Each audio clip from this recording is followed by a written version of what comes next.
Halo semuanya, perkenalkan saya Arina Cahini Saleh dengan NIM 2302416 dari kelas 5T6. Nah, pada video kali ini saya akan menjelaskan mengenai pohon keputusan yang saya sudah buat dengan menggunakan 3 metode. Pada contoh kasus, kota-kota yang ada pada Pulau Jawa. Nah, not awalnya yaitu Jakarta dan not goalnya yaitu Kediri yang merupakan tujuannya.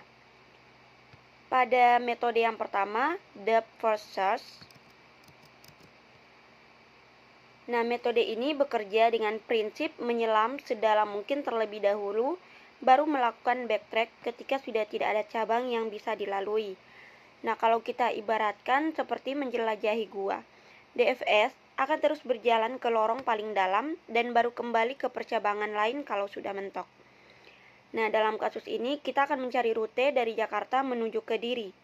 Struktur kota yang terhubung adalah sebagai berikut. Dari Jakarta ada 3 cabang utama menuju Solo, Purwokerto, dan Yogyakarta. Dari Solo terhubung ke Yogyakarta, dan dari Yogyakarta bercabang ke Bandung dan Kediri. Sementara itu dari Purwokerto ada cabang ke Semarang dan Surabaya.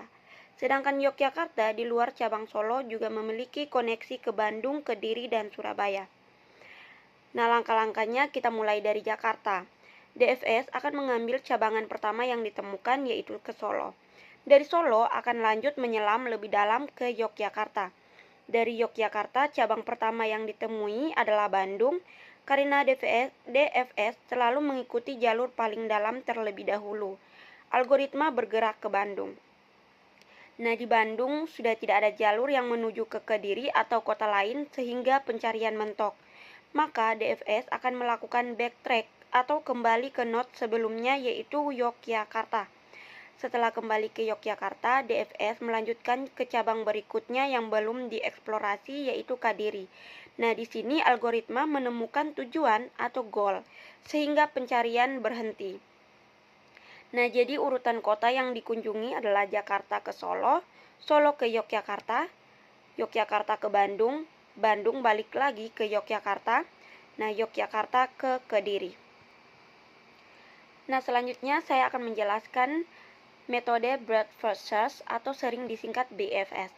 BFS adalah algoritma pencarian yang bekerja dengan cara menelusuri semua tetangga di setiap level terlebih dahulu, sebelum melanjutkan ke level yang lebih dalam. Berbeda dengan DFS yang fokus menyelam ke satu jalur sampai mentok, BFS lebih memilih untuk menyebar ke semua arah di tingkat yang sama. Sebagai contoh, misalnya kita ingin mencari jalur dari kota Jakarta menuju Kediri. Nah, koneksi antar kotanya adalah sebagai berikut. Jakarta terhubung ke Solo, Purwokerto, dan Yogyakarta. Solo terhubung ke Yogyakarta, Purwokerto terhubung ke Solo, Semarang, dan Surabaya. Sedangkan Yogyakarta terhubung ke Bandung, Kediri, dan Surabaya. Nah, langkah pertamanya, algoritma BFS akan mulai dari kota Jakarta. Dari sini BFS menemukan 3 kota tetangga, yaitu Solo, Purwokerto, dan Yogyakarta. Semua kota tersebut akan dimasukkan ke dalam antrian untuk dikunjungi satu persatu. Kemudian BFS berpindah ke kota pertama di antrian yaitu Solo. Namun dari Solo tidak ditemukan kota baru yang belum dikunjungi. Selanjutnya BFS berpindah ke Purwokerto dan dari sana ditemukan 2 kota baru yaitu Semarang dan Surabaya. Nah, kemudian keduanya dimasukkan ke antrian. Langkah berikutnya BFS menuju ke Yogyakarta. Saat memeriksa tetangganya ditemukan Bandung, Surabaya, dan Kediri. Begitu BFS menemukan Kediri, pencarian langsung berhenti karena tujuan sudah tercapai. Dengan demikian, urutan kota yang dikunjungi selama proses BFS adalah Jakarta ke Solo, Solo ke Purwokerto, Purwokerto ke Yogyakarta, Yogyakarta ke Kediri. Namun, jalur terpendek menuju tujuan yang ditemukan oleh BFS adalah Jakarta ke Yogyakarta, Yogyakarta ke Kediri. Nah, jarak dari Jakarta ke Yogyakarta adalah 1.900 km dan jarak dari Yogyakarta ke Kediri adalah 1.500 km. Maka total jarak jalur yang ditemukan BFS adalah 3.400 km. Nah, selanjutnya pada metode burst first search, Nah, pencarian dilakukan dengan cara memilih cabang yang memiliki perkiraan jarak atau estimasi terbaik menuju tujuan. Berbeda dengan metode DFS dan BFS yang menelusuri semua jalur satu persatu, algoritma ini fokus pada jalur yang paling menjanjikan berdasarkan jarak terpendek menurut perkiraan heuristik. Nah, dalam kasus ini kita ingin mencari rute terbaik dari Jakarta menuju Kediri. Dari kota Jakarta terdapat 3 cabang jalur utama. Yang pertama, jalur kiri yaitu Jakarta-Yogyakarta Kediri, jalur tengah Jakarta-Solo Yogyakarta Kediri, jalur kanan Jakarta Purwokerto Surabaya. Nah, setiap jalur memiliki jarak yang berbeda.